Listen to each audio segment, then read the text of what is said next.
Всем привет, это Папа Мама Влог. Мы в аэропорту Хургада. Сейчас расскажу вам, как все проходило. Здесь очень интересная зона досмотра. Давайте посмотрим, а потом уже подробнее расскажу вам, просто наговорю то, как мы это все проходили. Смотрите, входите в аэропорт. Мы сначала шли в зону вылетов, но нам сказали идти в обратную сторону. Так что мы идем в обратную сторону, где написано прилеты. Вот, идем туда. Там нас должны досмотреть. Ну, в общем, сейчас все посмотрим. Расскажу подробнее. Перед входом еще раз проверка паспортов и билетов. Вот, при входе здесь нужно полностью раздеться. Проверка, досмотр. Да, здесь все снимаешь, и ботинки, и все, это первый досмотр. Стойки регистрации. Много стоек. Ну и в принципе особо больше в зоне вылета ничего нет. Вот, только стойки. Мы зарегистрировались. Сейчас идем на паспортный контроль. Вот он. Все вам дальше покажу. Расскажу потом подробнее. Здесь можно паковать багаж в пленку. И это стоит $5. Вот там получается паспортный контроль. Потом проходит еще один досмотр. Там тоже опять полностью раздеваетесь. Потом досматривают вот здесь вот отдельно багаж. И потом только выходите вот сюда, в зону duty free. Вот еще такая вот зона duty free есть.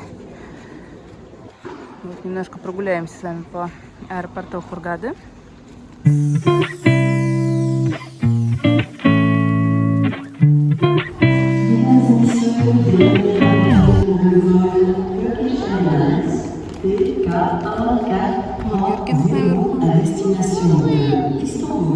Tous les passagers pour ce vol sont priés de bien vouloir monter à bord, porte 31. Egypt Duty Free.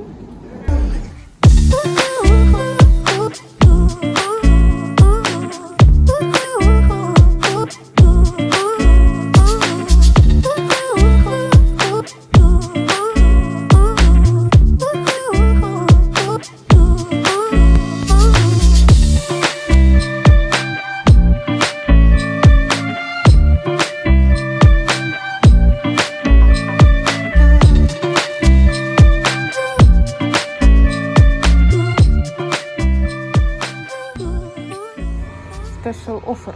Скидка было 7, стало 4. Вот такой шоколад.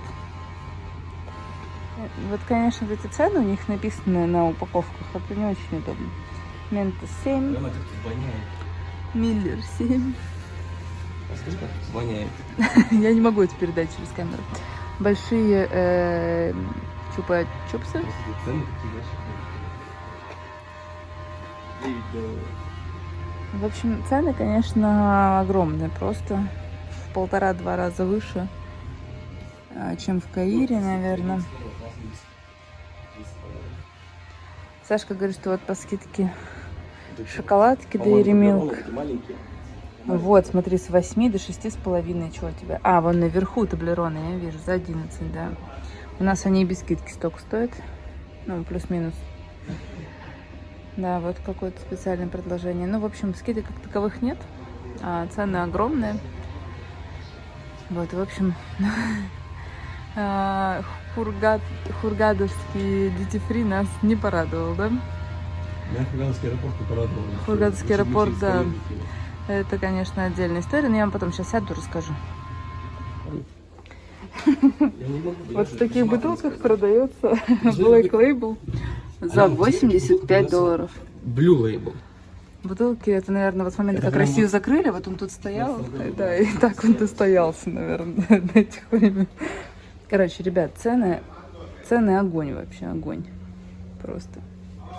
Jim Beam 22. Камю. Давайте посмотрим, сколько Камю. Ой, извините. Камю 48. Да. Смотрите, VIP-лаунж у них находится вот здесь, вот около выхода 30. Но проблема в том, что двери закрыты. Сейчас расскажу прикол. Значит, смотрите, мы спросили примерно, наверное, человек 10 аэропортов Хургады, где у них вип-лаунж. Половина из них просто не знает о его существовании, а другая половина отправляет нас в одну сторону, а остальные отправляют нас в третью сторону. В общем, нашли... Третья сторона — это отправляют в ресторан. В ресторан просто, да, в Бургер Кинг, там вот то, что я вам показывала, туда отправляют. В общем, и мы нашли только, ну так, случайно по дороге нам шли сотрудники аэропорта, мы их остановили, спросили, где у них вип-лаунж, они нам ответили: да, там, вы постойте, мы кого-нибудь пришлем. Короче, она у них закрыта, видимо, до какого-то времени, я не знаю, ночью не работает, может быть, ну, в общем, сейчас посмотрим, откроют там или нет. Итак, видео «Галопом по Европам» называется. Вот, но сейчас все расскажу более подробно так вам. Смотрите, сначала вы приезжаете к аэропорту Хургады, и на входе у вас проверяют паспорта и билеты. Билеты проверяют либо в распечатанном виде, либо можно в электронном показать. На билете должен быть указан, собственно, билет, да, ну, то есть там, что вы вылетаете, и номер рейса они спрашивают. Вот. То есть у нас билетов напечатанных не было, у нас были только электронные, мы показали с телефона, нас пропустили в аэропорт. Заходите в зону аэропорта, и почему-то нас отправили, то есть именно турецкие авиалинии, мы летим ими обратно, нас отправили налево, в левую сторону. То есть мы зашли в левую сторону, прошли дальше и дошли до зоны досмотра. Зона досмотра первая, вот, которая обычно на входе, там, я не знаю, в аэропорт Домодедово или Внуково, когда вы просто заходите, ставите багаж на ленту, да, вот эта вот первая зона у нас, у них немножко по-другому происходит, то есть вы там, в первой зоне, раздеваетесь полностью, то есть вы снимаете и обувь, и верхнюю одежду, если у вас есть, и ремни, и все остальное, и цепочки, то есть там прям полный досмотр. И, соответственно, все сумки свои тоже туда ставите. Все это после того, как проверили, вас пропустили в аэропорт, и вы можете искать свои стойки регистрации. В принципе, внизу, вот в зоне вылета, кроме стоек регистрации, по-моему, одного кафе, банкомата и упаковки багажа, больше ничего особо я не заметила. Упаковка багажа стоит $5. Вот, нашли стойки регистрации, зарегистрировались и проходите в зону паспортного контроля. Когда вы регистрируетесь на стойке багажа, вам дают миграционная карта. Сейчас я покажу, как она выглядит, и ставлю вам примеры для заполнения миграционной карты, чтобы вы знали, что там нужно заполнить.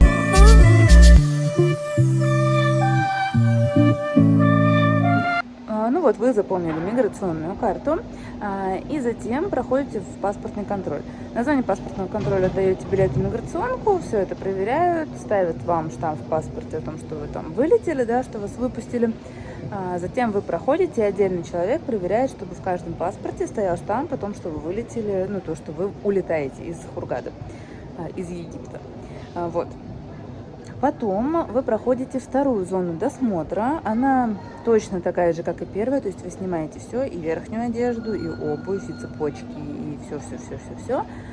Проходите эту зону, и затем, после того, как вы эту зону прошли, если у вас есть какой-то багаж с собой, рюкзаки, маленькие чемоданы или что-то еще, вы подходите к отдельному столику, на котором ваш багаж досматривают еще раз внутри, все, что там лежит, проверяют какой-то там полосочкой, я не знаю, как она называется. После того, как это все досмотрели, вы записываете данные одного из паспортов улетающего и, соответственно, проходите уже в саму зону вылета. Вот. В зоне вылета есть несколько кафе, я вам их показывала, да, 2 вида duty-free, цены бешеные, скидок нет. И по логике должен быть бизнес-зал, да, зал Priority Pass, как это еще называется. Он, по сути, справа от зоны контроля, вот то, что мы сейчас стояли. И по-хорошему он должен работать, ну, вроде как бы круглосуточно. Но эта часть аэропорта закрыта. Мы спросили, почему? Нам сказали, потому что эта часть аэропорта для русских. То есть, как бы, у них аэропорт разделяется для русских и для нерусских. Ну, нет, суть на самом деле не в этом, это смешно, но суть в том, что, видимо, рейсы, вылетающие в Россию, они вылетают позже, не ночью, и эта зона аэропорта просто почему-то закрыта. То есть, если вы вылетаете ночью и не российскими авиалиниями, не в Россию напрямую, то в вип-лаунж вы автоматически, скорее всего, не попадаете.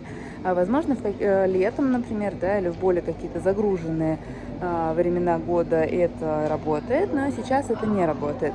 И я очень прошу тех, кто будет вылетать из Хургады, да, в ближайшее время, напишите, пожалуйста, если вы вылетали напрямую в Россию, была ли открыта зона вот этого 30-го выхода, да, VIP-лаунж, грубо говоря. Ну, то есть 30-й выход и все, что дальше, с правой стороны от зоны контроля. Вот. И для тех, кто вылетает, если вы летите не через Россию напрямую, а там через Стамбул, может быть, как-то еще, напишите, пожалуйста, столкнулись ли вы с этим, то есть была ли закрыта эта зона. Просто очень интересно знать, по какому принципу она работает. То есть реально она работает только тогда, когда вылетают русские, да, там напрямую в Россию, либо это просто нам так не повезло, и вот сегодня конкретно она не работает. У нас уже скоро посадка, скоро мы на нее пойдем. Все вам запишу, как прошел перелет, все покажу. Идем, гуляем по пустынному аэропорту Хургады. Ку-ку. Ку-ку. Что, 70 фунтов? Я богата. Что, $5 стоит? $5 сода. Смотрите. Сода, Там вот. где вообще не можно. Вот так вот выглядит аэропорт Хургады. В 2 часа ночи. Гуляем пока. Пусто, да, никто никуда не летит. И, кстати, везде есть вот такие вот smoking lounge. Типа курительные комнаты, где можно покурить.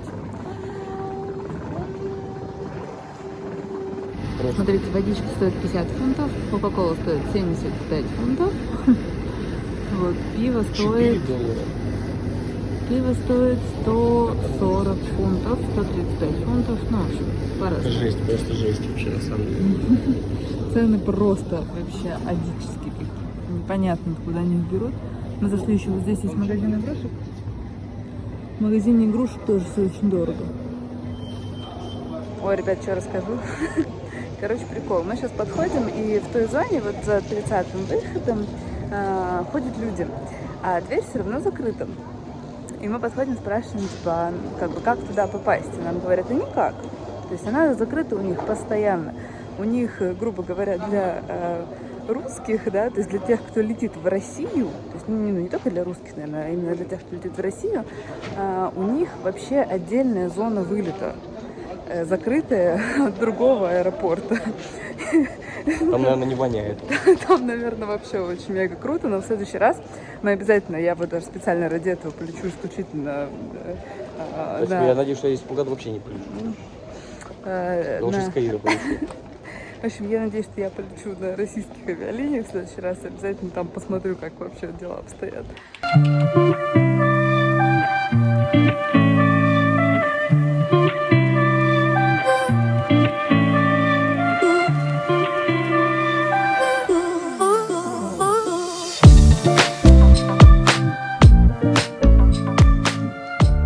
Никогда не думал, что в аэропорту Стамбула не пересадки, а посадки есть с автобуса. То есть реально столько выходов, прям свободных, причем очень много. Да, в принципе, выходов здесь бесконечно много. А посадки есть с автобуса. Это жесть, просто жесть. Ну, после плюс 30 в Хургаде даже здесь уже холодно. В Москву прям боимся ехать. Там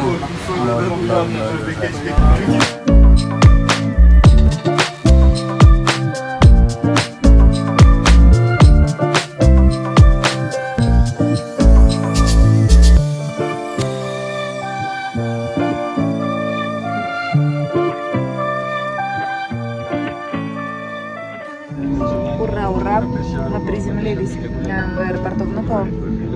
Сейчас будем выходить, проходить паспортный контроль. Постараюсь вам что-нибудь снять, если получится, вот, и подробнее рассказать о вашем перелете. Я обещала немного рассказать вам о нашем перелете, поэтому вставочка уже из дома. Мы летели, как вы уже поняли, Turkish Airlines. Пересадка в Стамбуле у нас была 1,5 часа. Я должна сказать, что 1,5 часа все-таки, наверное, маловато. Ну, либо нужно сразу бежать просто на пересадку, да, либо нужно хорошо знать аэропорт Стамбула. Потому что, ну вот мы как бы знали аэропорт, для нас это не было проблемой. Но если аэропорт не знаешь и, например, достаточно медленно идешь, то можно и немножко не успеть. Минут, наверное, 20-25 мы шли после прилета в зону самого аэропорта, да, и потом еще минут 10-15 мы шли до нашего выхода. То есть, соответственно, как раз началась посадка. Практически сразу мы пошли, забежали в бизнес-зал, взяли там детям попить, перекусить, потому что они весь полет спали и хотели кушать. Вот, но в целом, как бы, 1,5 часа, наверное, немножко все-таки маловато для стамбульского аэропорта. А так, перелет прошел хорошо. Туркиш я, в принципе, могу всем рекомендовать. У нас с этой авиакомпанией была одна не очень приятная ситуация, когда мы летели из Турции. Нам немножко подпортили багаж, заморали коляску маслом. Вот, но, в общем, в целом, наверное, такие истории бывают с каждой авиакомпанией. Вот. А так у нас с ними проблем нет, сервис у них хороший, на высоте, поэтому могу вам смело рекомендовать их. Ну а всю информацию остальную вы дальше увидите в видео. Если будут какие-то вопросы, пишите в комментариях. Ну что, идем по Внуково. Как-то очень-очень-очень-очень холодно, на первый взгляд. Сейчас паспортный контроль. Еще нужно понять, что там с QR-кодами. И я надеюсь, что такси и домой. Первая точка — паспортный контроль. Вот там, судя по всему, медицинский контроль. Сейчас будем показывать заполненную анкету. В общем, за секунду мы прошли Роспотребнадзор, показали им заполненные уже коды. Анкету, точнее, QR-код на анкету, и все. Анкету заполняют стандартно на сайте госуслуг, и потом вам присылают QR-код, который просто показываете и проходите. Все, больше ничего заполнять не нужно. Вот там около 10-9 стоек есть ПЦР-тестирование на ковид. Для тех, кто прилетает в Россию, кто переболел полгода назад или меньше COVID-19, не нужно никаких тестов, вы просто загружаете информацию с госуслуг, QR-код. Вот, если у вас нет этого возможности, если вы не болели, например, или не привиты, то вот здесь есть тестирование. Все тот же Архимед. Вот схема. А мы переболели меньше полгода назад, поэтому нам не обязательно сдавать тест, точнее он не нужен, нужен только QR-код. Все, будем вызывать такси и поедем домой. Вам спасибо большое, что посмотрели видео до конца. Ставьте лайки, подписывайтесь на наш канал, смотрите наши новые видео, они уже совсем скоро. Всем хорошего настроения, всем пока-пока.